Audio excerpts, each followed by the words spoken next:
कि इधर बीजेपी प्रत्याशी के नाम की घोषणा 29 मई को हो सकती है। 26 से 28 मई तक हजारीबाग में बीजेपी की प्रदेश कार्य समिति की बैठक है। उससे पहले प्रदेश चुनाव समिति की बैठक होनी है, जिसमें संभावित उम्मीदवारों के नाम पर विचार होगा। केंद्र को 4 नाम भेजे जाएंगे। केंद्रीय संसदीय बोर्ड की बैठक के बाद किसी एक नाम की घोषणा होगी। बीजेपी में भी कई नामों को लेकर चर्चा का बाजार गर्म है, जिसमें वर्तमान सांसद पूर्व सीएम के साथ कई नेताओं के नाम चर्चा में है। तो देखना बेहद दिलचस्प होगा कौन से वह नाम होते हैं जिन्हें बीजेपी प्रमुखता से इस चुनाव में सामने लेकर आती।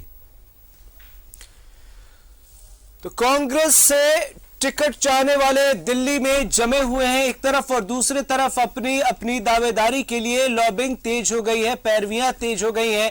10 जून को राज्यसभा के लिए होना है मतदान। 2 सीटें झारखंड में। देखना बेहद दिलचस्प होगा झारखंड मुक्ति मोर्चा और कांग्रेस की तरफ से कौन उम्मीदवार होता है और भारतीय जनता पार्टी किसे उम्मीदवार बनाती। तो तस्वीरें आपको दिखा रहे हैं इस वक्त की अहम खबर। राज्यसभा की 2 सीटों को लेकर मंथन जारी है। कौन होगा चेहरा, कौन होंगे उम्मीदवार, इस पर लेकर चर्चाओं का बाजार गर्म है। भारतीय जनता पार्टी में भी एक से एक धुरंधर और झारखंड मुक्ति मोर्चा कांग्रेस में भी एक से एक। तो ऐसे में देखना बेहद दिलचस्प होगा कि बीजेपी कौन से चेहरे को लेकर चुनावी मैदान में उतरती है, और इधर झारखंड मुक्ति मोर्चा और कांग्रेस पार्टी में जो कुछ भी फिलहाल चल रहा है उसके बाद क्या सामने निकल कर आता है, कौन से चेहरे को प्रमुखता से दोनों ही पार्टियां सपोर्ट करती हैं, ये देखना बेहद दिलचस्प होगा। बहरहाल 26 से 28 मई तक हजारीबाग में बीजेपी की प्रदेश कार्यकारिणी की बैठक है। केंद्र को 4 नाम भेजे जाएंगे। उसके बाद देखना दिलचस्प होगा कि केंद्र की तरफ से उन 4 नामों में से किसे प्रमुखता से बताया जाता है। केंद्रीय संसदीय बोर्ड की बैठक और तमाम बैठकों के दौर की शुरुआत हो गई है। 2 सीटें झारखंड में राज्यसभा चुनाव के लिए, और इन दोनों सीटों पर गहमा गहमी तेज है। 29 मई को प्रत्याशी के नाम की घोषणा हो सकती है। 26 से 28 मई तक हजारीबाग में बीजेपी प्रदेश कार्य समिति की बैठक है। तो तमाम नाम है। हालांकि केंद्र को 4 नाम भेजे गए हैं राज्य की तरफ से।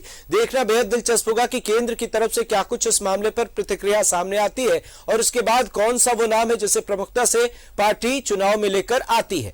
इधर जो समीकरण है उसमें भारतीय जनता पार्टी की तरफ से 1 सीट निकलना लगभग तय माना जा रहा है। जो राजनीति के जानकार हैं, जो इस गणित को समझ रहे हैं, उनका दावा है।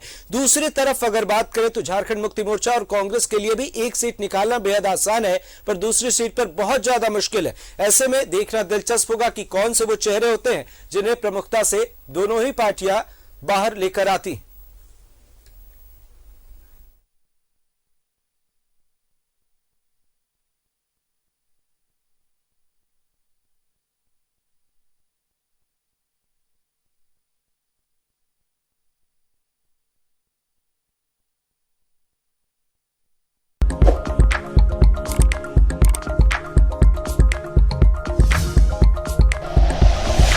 Like and share videos, subscribe करें हमारा चैनल और प्रेस करें बेल आइकॉन। न्यूज़ 11 भारत, सच है तो दिखेगा।